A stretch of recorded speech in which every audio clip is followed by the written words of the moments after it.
Bismillahirrahmanirrahim. Dear students, Assalamu alaikum. Hope you all are having great time at home. Open your English book. Unit number 2, Chinese New Year. Let's start our lesson with glossary given on page number 18. First word है हमारे पास glossary में association यानी कि वाबस्तगी. इसका English meaning है feeling that is connected, एहसास जो कि जुड़ा होता है विद अ पर्टिकुलर इवेंट, किसी ख़ास मौके से या किसी ख़ास त्यौहार से. सेलिब्रेशन तकरीब, पार्टी और स्पेशल इवेंट, पार्टी या ख़ास मौका या त्यौहार. Eight which you celebrate something, जिसमें आप कोई चीज़ मनाते हैं. कस्टमरी, इसका उर्दू मीनिंग हमने किया था रिवाज, और इसका इंग्लिश मीनिंग है यूजुअल फॉर समबॉडी, किसी शख्स के लिए आम या किसी शख्स के लिए मामूल. गैदरिंग्स, इज्तमाआत या इकट्ठ, ये हमने इसकी उर्दू मीनिंग किया था. इंग्लिश मीनिंग है ब्रिंगिंग टुगेदर और coming together of people of a family, एक ख़ानदान के लोगों को इकट्ठा करना या इकट्ठा होना. नेक्स्ट वर्ड है लूनर, इसका उर्दू मीनिंग हमने किया था कमरी यानी कि चांद का, तो इसका इंग्लिश मीनिंग है रिलेटिंग टू द मून, चांद से मुतल्लिका. पार्ट टेक, इसका उर्दू मीनिंग हमने किया था शिरकत करना या हिस्सा लेना, और इसका इंग्लिश मीनिंग है टेक पार्ट और शेयर इन, यानी कि जो हमने उर्दू मीनिंग किया है वही इसके इंग्लिश मीनिंग का आ रहा है, शिरकत करना. रेसिपिएंट हमने किया था वसूल करने वाला या वसूल कुनिंदा, और इसका इंग्लिश मीनिंग है रिसीवर. रीइनविगोरेट का हमने उर्दू मीनिंग किया था ताकतवर बनाना, और इसका इंग्लिश मीनिंग है स्ट्रेंथन. सिम्बलाइज का उर्दू मीनिंग हमने किया था अलामत होना या अलामत जाहिर करना, और इसका इंग्लिश मीनिंग है टू रिप्रेजेंट समथिंग, किसी चीज़ की नुमाइंदगी करना bye means of a symbol, किसी अलामत के ज़रिए. ट्रेड्स का हमने पढ़ा था खुसूसियात उर्दू मीनिंग, और इसका इंग्लिश मीनिंग है characteristics. Now move on to vocabulary part A. Give the meaning of each word, हर लफ्ज़ का मानी दीजिए as used in the lesson, जैसा कि लेसन में इस्तेमाल हुआ है. इनमें से ज़्यादातर जो वर्ड्स हैं आप ऊपर ग्लॉसरी में उनके इंग्लिश मीनिंग्स कर चुके हैं, तो मैंने वही मीनिंग यहाँ पे लिखे हैं ताकि आपको याद करना आसान हो जाए. गैदरिंग्स का भी अभी हमने पढ़ा था, ब्रिंगिंग टुगेदर और coming together of people of a family, किसी ख़ानदान के लोगों को इकट्ठा करना या होना, जिसका हमने उर्दू मीनिंग किया था इज्तमात. कस्टमरी भी अभी हमने ग्लॉसरी में पढ़ा है, जिसका मीनिंग हमने इंग्लिश पढ़ा था यूजुअल फॉर समबॉडी, किसी शख्स के लिए आम या किसी शख्स के लिए मामूल, जिसका हमने उर्दू मीनिंग किया था रवाज. थॉरली, मुकम्मल तौर पर, इसका हमने इंग्लिश मीनिंग किया है कम्प्लीटली, मुकम्मल तौर पर. कॉमन प्लेस हमने किया था आम या आम बात, तो आप इसका इंग्लिश मीनिंग कर सकते हैं यूजुअल या ऑर्डिनरी.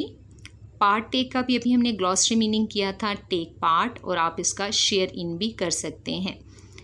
ट्रेड्स लफ्ज़ भी अभी हमने ग्लॉसरी में पढ़ा है, और इसका मीनिंग हमने पढ़ा है कैरेक्टरिस्टिक्स, दोनों का मतलब है खुसूसियात. रीइनविगोरेट भी ग्लॉसरी में दिया गया था, जिसका हमने उर्दू मीनिंग किया था ताकतवर बनाना, और इंग्लिश मीनिंग है इसका स्ट्रेंथन.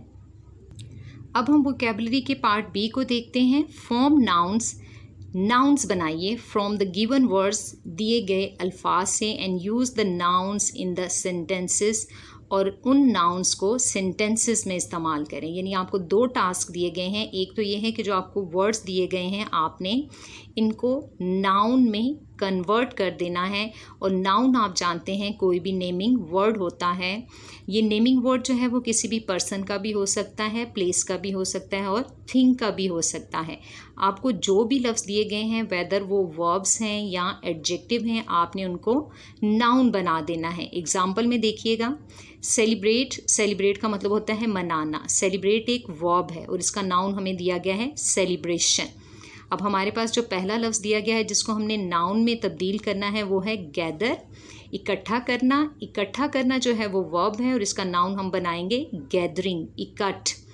सिम्बॉलिक, अलामती. सिम्बॉलिक जो है वो एडजेक्टिव है, और इसका नाउन जो हमने बनाया है वो है सिंबल.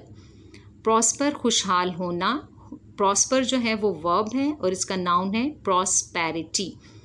डेकोरेट, डेकोरेट का मतलब है सजाना. डेकोरेट वर्ब है, और इसका नाउन है decoration.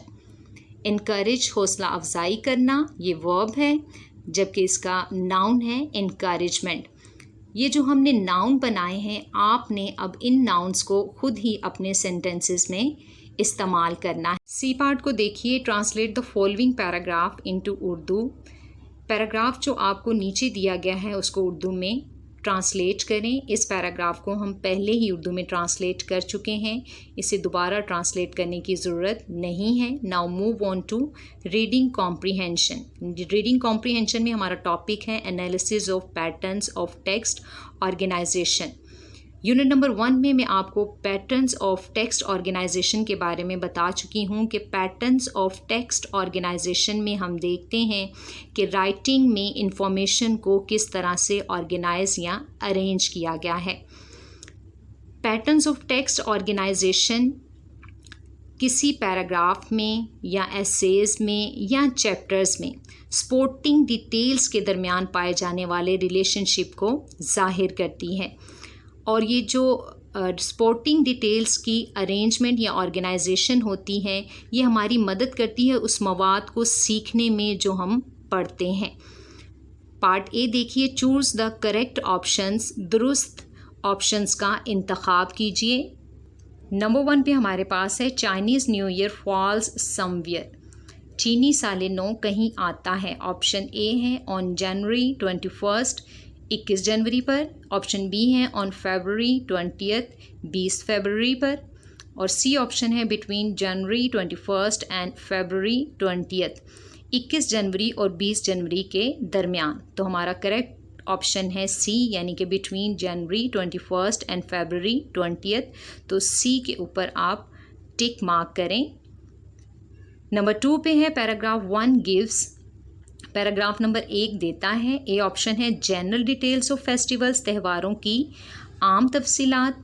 Specific details of Chinese new year, चीनी साल नौ की ख़ास तफसीलात। सी ऑप्शन है general details of new year celebration, साल नौ की तकरीबात की आम तफसीलात। तो हमने पैराग्राफ नंबर 1 में पढ़ा था कि वो सारे का सारा जो है वो चाइनीज़ न्यू ईयर के बारे में ही है। तो बी ऑप्शन आपका करेक्ट है। नंबर 3 पे देखिए, इट इज़ कस्टमरी, ये रवाज है फॉर फैमिलीज़, ख़ानदानों के लिए, टू थॉरली क्लीन, कि मुकम्मल तौर पर सफाई करें देयर हाउसेस, अपने घरों की। ख़ानदानों के लिए ये रवाज है कि मुकम्मल तौर पर अपने घरों की सफाई करें। ऑप्शन ए है before the first day of the new year, नए साल के पहले दिन से पहले। ऑप्शन बी है on the first day of the new year, नए साल के पहले दिन पर। ऑप्शन सी है on the second day of the new year, नए साल के दूसरे दिन। तो करेक्ट ऑप्शन है before the first day of the new year, नए साल के पहले दिन से पहले। ए ऑप्शन आपका दुरुस्त है।